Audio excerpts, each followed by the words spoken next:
Hello दोस्तों, अस्सलाम वालेकुम। मैं हूं अजमल शेख। आप देख रहे हैं अरेंज जॉब। दोस्तों, आज के इस वीडियो में हम बात करने वाले हैं मटेरियल कंट्रोलर के जॉब के बारे में। मटेरियल कंट्रोलर की क्या एजुकेशन होनी चाहिए, मटेरियल कंट्रोलर की क्या सैलरी होती है और थोड़ी बहुत उसकी रिस्पॉन्सिबिलिटी के बारे में बात करेंगे। और हमने इस बारे में मटेरियल कंट्रोलर की जो जॉब रिस्पॉन्सिबिलिटी है उसके बारे में ऑलरेडी हमने वीडियो बना रखा है। आप अगर नहीं देखा है पहले जाके इस वीडियो को देख लीजिए, फिर आके इसको देख सकते हैं या फिर इस पर भी कंटिन्यू कर सकते हैं। मैं थोड़ी बहुत नॉलेज इसमें देने वाला हूँ मटेरियल कंट्रोलर की जॉब रिस्पॉन्सिबिलिटी के बारे में। तो सबसे पहले हम तो बताते हैं मटेरियल कंट्रोलर की जॉब रिस्पॉन्सिबिलिटी के बारे में, जो कि हमने ऑलरेडी लास्ट वीडियो में डिस्कस कर दिया है। मैं थोड़ा सा आपको इस बारे में इस वीडियो में बता देता हूं। अगर आप मटेरियल कंट्रोलर के जॉब में आते हैं किसी भी कंपनी में, XYZ कंपनी में, तो एक मटेरियल कंट्रोलर का सबसे बड़ा जो रोल होता है वो ये होता है कि एक मटेरियल को अच्छे से रिसीव करना, एक मटेरियल को अच्छे से उसे कहीं पे जहाँ पे उसका लोकेशन है वहाँ पे लोकेट करना, उसको एंट्री करना सिस्टम पे, और जब एज पर साइट रिक्वायरमेंट उसे इशू करना। अब ये साइट रिक्वायरमेंट जो मैं कह रहा हूँ वो हो सकता है कि वो कोई रिग में हो सकता है कोई साइट ऑयल एंड गैस का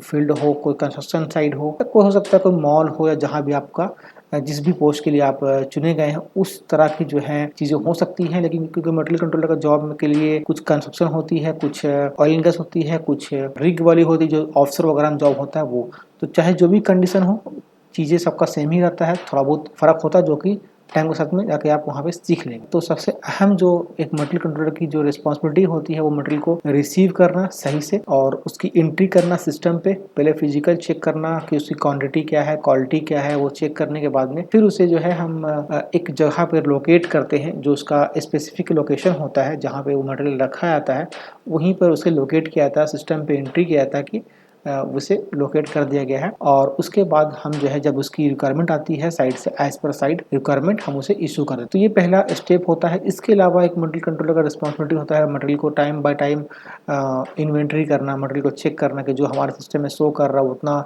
ही मटेरियल वहाँ पे रखी हुई है कि नहीं, अपने उसका जो लोकेशन है जहाँ आपने मटेरियल रखा था वहाँ पे उतनी मटेरियल रखी हुई है कि नहीं, अगर शॉर्टेज है तो क्यों शॉर्टेज है। हो सकता है आपने ट्रांजेक्शन करना भूल गए हो या फिर ट्रांजेक्शन नहीं हुआ हो किसी कारणवश। तो कई सारी चीज़ें होती हैं जिस वजह से जो है मटेरियल शॉर्टेज, ओवरेज वगैरह होती हैं। जब आप मटेरियल को रिसीव करते हैं और सिस्टम पे एंट्री नहीं करते हैं तो आपको सिस्टम पे मटेरियल कम दिखेगा, ऑन हैंड ज़्यादा दिखेगा, ओवरेज दिखेगा, ज़्यादा दिखेगा। तो ऐसे केस में आप ये देखिए कि आपने मटेरियल को रिसीव करने के बाद में एंट्री किया है कि नहीं। ये सब छोटी मोटी बातें हैं और इसके अलावा कई और चीज़ें होती है जो आगे वीडियो में हम आपको वीडियो बना के बताते रहेंगे, हेल्प करते रहेंगे। आज का ये वीडियो बनाने का जो मेरा मेन कारण है वो ये है कि हम चाहते हैं कि उसके बाद का स्टेप आपको हम बताएं।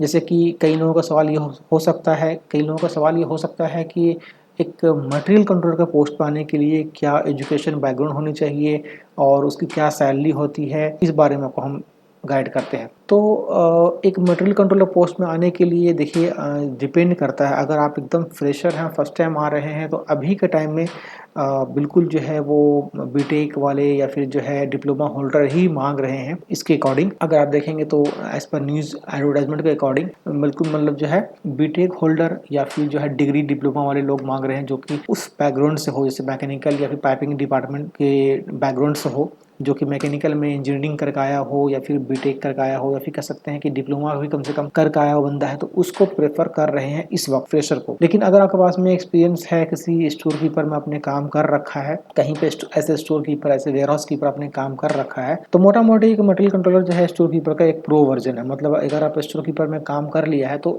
मटेरियल कंट्रोलर उससे थोड़ा सा ऊपर का पोस्ट है जो कि आप कुछ दिन में काम करते करते सीख जाएं। तो ये है, अगर आपने फर्स्ट टाइम ट्राई कर रहे हैं तो फिर आप एक बार देख लीजिएगा, क्योंकि डिग्री डिप्लोमा तो मांगेगा ही, वो आपको इश्यू आएगा। अगर आप स्टोर कीपर हैं, 5 साल 6 साल का आपके पास में एक्सपीरियंस है, आपके पास में बीटेक या डिप्लोमा का जो है सर्टिफिकेट नहीं है या डिप्लोमा होल्डर आप नहीं हैं, तो आप स्टोर कीपर जॉब से मटेरियल कंट्रोलर के पोस्ट पे अपने आप को अपग्रेड कर सकते हैं।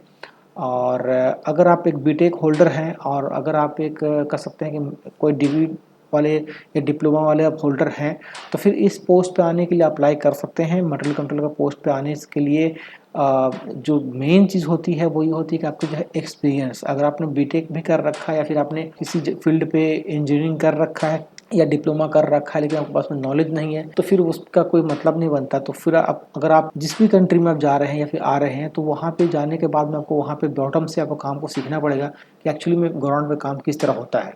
आप कुछ भी एजुकेशन आप हासिल कर लें, लेकिन आपको एक्चुअली में जो है ग्राउंड पे ही सीखना पड़ता है। किसी कंपनी में जॉब करते तो वहाँ पे आपको एक्चुअल नॉलेज मिलता है कि काम कैसे करना है, क्या क्या करवाना है। तो आई थिंक आपको मालूम पड़ गया होगा कि एजुकेशन बैकग्राउंड, अगर आप फ्रेशर हैं तो अगर आपने बीटेक या आपने अगर डिग्री डिप्लोमा कर रखा है तो फिर आपके लिए थोड़ा सा ईजी हो जाएगा इस पोस्ट पर आने के लिए। लेकिन अगर आपने डिग्री डिप्लोमा नहीं कर रखा है और अगर आपने स्टोर कीपर में या वेयर हाउस कीपर में जॉब कर रखा तो भी अप्लाई कर सकते हैं मटेरियल कंट्रोलर जॉब के लिए। लेकिन फिर भी आपने अगर बीटेक नहीं कर रखा है, डिप्लोमा भी नहीं कर रखा है, तो ऐसे केस में आपको मैं ये सुझाव दूंगा कि आप एक डिग्री कहीं से बनवा लीजिए, एक डिप्लोमा कहीं से बनवा लीजिए जो कि मैं कह सकता हूँ कि डुप्लीकेट या फिर जाली डिप्लोमा होगा। लेकिन क्या है कि आप हमारे से चैनल को देख के कुछ कुछ नॉलेज को गेन कीजिए, प्रैक्टिकल कहीं पे काम कर लीजिए, बेहतर होगा। अगर आप इंडिया में हैं तो इंडिया में ही आप ऐसे स्टोर कीपर कहीं पे जॉब कर लीजिए, जिससे आपको काम का जो है नॉलेज होगा, काम समझ में आएगा, फिर उसके बाद आप अप्लाई कीजिए तो ज़्यादा बेहतर होगा मेरे ख्याल से। क्योंकि काम का आपको नॉलेज थोड़ा होना ज़रूरी होता है, क्योंकि अगर आप एक अच्छे पोस्ट पे आते हैं, एक अच्छे पद पे आ रहे हैं, तो जाहिर सी बात है कंपनी को आपसे काम चाहिए होगा। अगर एकदम आप जीरो रहेंगे तो फिर यहाँ पर आपको बहुत परेशानी होगी काम सीखने में। तो मेरा मशवरा ये होगा कि जिस भी जॉब के लिए आप आ रहे हो, चाहे ना कि मटेरियल कंट्रोलर, जिस भी पोस्ट के लिए आप अप्लाई करना चाह रहे हो वहाँ पे इंडिया में रहते हुए ही या जिस भी कंट्री में आप पाकिस्तान, नेपाल, बांग्लादेश जहाँ के भी रहने वाले हैं, अपने देश में 4 से 6 महीना कम से कम 6 मंथ तो काम कीजिए, जिससे आपको कुछ आइडिया मिल जाए करना क्या है गल्फ़ कंट्री में जाके। फिर यहाँ पर आके यानी गल्फ़ कंट्री में आके आपको जो और बेहतर नॉलेज और बेहतर जानकारी आपको मिल जाएगी, लेकिन कम से कम बेसिक नॉलेज लेके आइए, ज़्यादा बेहतर होगा। अब बात करते हैं सैलरी का। एक मटेरियल कंट्रोलर का जो पोस्ट है उसकी सैलरी डिपेंड करता है कंपनी के ऊपर में। कुछ कंपनियां 3,000 रियाल सैलरी देती है कतर के अंदर में, कुछ कंपनियां 5,000 देती है, कुछ कंपनियां 8,000, 10,000 या कुछ कंपनियां उससे ज़्यादा सैलरी देती है। डिपेंड ऑफ कंपनी है। अगर एक बहुत अच्छी कंपनी है तो सैलरी बहुत अच्छी होगी, इतनी अच्छी सैलरी होगी जो मैं यहाँ पे बोल भी नहीं सकता हूँ। बहुत ही अच्छी सैलरी पैकेज मिलता है मटेरियल कंट्रोलर पोस्ट वाले को। लेकिन डिपेंड करता है कंपनी के ऊपर में। कंपनी बहुत छोटी सी है, सप्लायर है, तो सैलरी बहुत कम मिलेगा। हो सकता है आपको 2500 या 3,000 के अंदर में भी आना पड़ेगा। लेकिन एक सैलरी एक कंपनी एवरेज है तो कम से कम 3500 तक सैलरी मिल जाता है, 3,000 से 3500 तक मिल जाता है। अगर एक कंपनी बहुत अच्छी है तो मैं समझ सकता हूँ कि तकरीबन 10,000, 12,000, 15,000 रियाल तक सैलरी मिल जाता है मटेरियल कंट्रोलर वाले को। लेकिन वैसे कंपनी में आने के लिए सोर्स चाहिए या फिर कह सकते हैं बहुत अच्छी लक चाहिए। मैंने कहता हूँ नहीं होगा, लेकिन जहाँ पे जो बहुत बड़ी कंपनी होती है ना, वहाँ पे बहुत मुश्किल से सिलेक्शन वगैरह भी होता है या फिर किसी सोर्स से भी होने का चांसेस उसमें रहता है। बिना सोर्स वाले को ज़रा मुश्किल होता है। तो आप मान के चलिए किसी मिड कंपनी में भी अगर आप आएंगे ऐसे मटेरियल कंट्रोलर, तो कतरी रियाल में बताऊं तो 3,000 से 4,000 रियाल आपकी सैलरी तो कम से कम होनी चाहिए। अगर मैं एंड में टिप्स के बारे में बोलूं तो दोस्तों, कहीं भी कुछ भी जॉब करने के लिए आपको जो है थोड़ा जॉब की नॉलेज होनी बहुत ज़रूरी होती है, वरना बाद में बहुत प्रॉब्लम होता है। आपको अगर इस पे आना है, मटेरियल कंट्रोलर जो पोस्ट पे आना है, तो हमारा जो वीडियो है, जो फर्स्ट वीडियो, वो देख लीजिए, ये देख लीजिए। और आने वाले टाइम में कुछ और भी चीज़ें मैं आपसे शेयर करने वाला हूँ, जिससे आपको बहुत ज़्यादा हेल्प मिलने वाला है। तो आपको अभी अंदाज़ा मिल गया होगा कि आपका जो है एजुकेशन बैकग्राउंड क्या होना चाहिए, और आपको ये भी अंदाज़ा मिल गया कि सैलरी क्या होती है। तो अगर आप मटेरियल कंट्रोलर पे पोस्ट पे आना चाहते हैं और अगर आपको उसमें करियर बनाना है, तो सैलरी आपको जो है जो बताया हूँ, ये सैलरी रेंज रहता है। अगर मैं बहरीन गया था, वहाँ पे सैलरी तकरीबन 3,300 रियाल से लेकर 350 रियाल तक होती है। मीडियम कंपनी में ये सैलरी रेंज होता है। अगर मैं बात करूँ ओमान की, तो मैं देखता हूँ वहाँ पर 400 से 500 रियाल या 300 से 500 रियाल तक सैलरी ओमान के अंदर होता है। तो डिपेंड करता है। सऊदी के अंदर भी सेम ऐसा ही है, तकरीबन 4,000 से 5,000 रियाल सऊदी के अंदर में मिल जाता है। दुबई के अंदर में मैं देखा हूँ वैसा ही है, तकरीबन 3 से लेकर 5 तक सैलरी वहाँ भी रहता है। तो ये सैलरी रेंज होता है गल्फ़ कंट्री में, जो कि मैं कह सकता हूँ कि तकरीबन आप कह सकते हैं कि अगर आप मल्टी कंट्रोलर पोस्ट पाते हैं तो 70,000 से लेकर 1 लाख की तक की सैलरी होगी, अगर आप मीडियम कंपनी में भी आएंगे तो। मैं बहुत बड़ी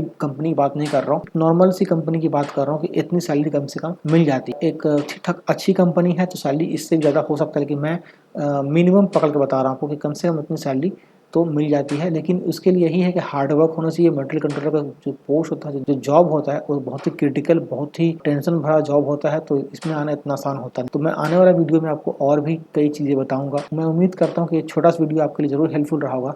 अगर वीडियो आप लोगों के लिए हेल्पफुल रहा है या कुछ आपको सीखने मिला है, तो प्लीज़ वीडियो को लाइक करने में कंजूसी मत कीजिएगा।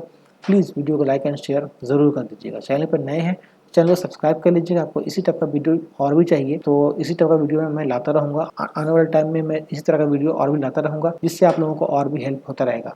तो फिलहाल दोस्तों मुझे इजाज़त, इस वीडियो में इतना ही। Thanks for watching this video, thank you very much.